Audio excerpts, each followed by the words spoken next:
Napansin ng bata yung nakamotor na huminto sa harap niya, kaya naman agad itong umalis patungo sa isang tindahan, habang yung babae nakasunod sa kanya.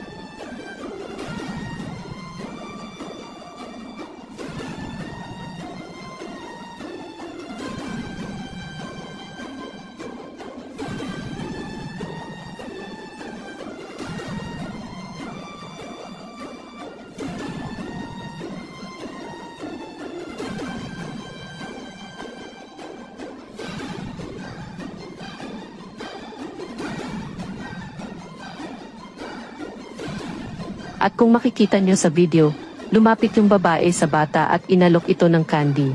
Pero nag-ayaw ang bata.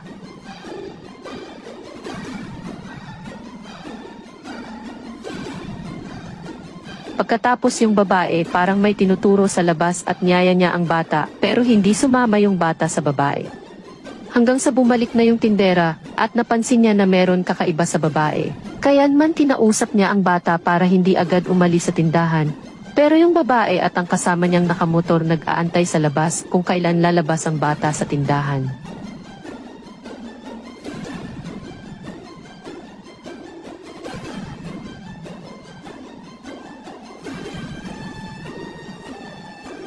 At kung mapapansin niyo ang bata, kinakausap niya ang tindera ng tindahan na parang sinasabi ng bata na merong tao na gusto siyang kunin, kaya naman tiningnan ng tindera yung babae.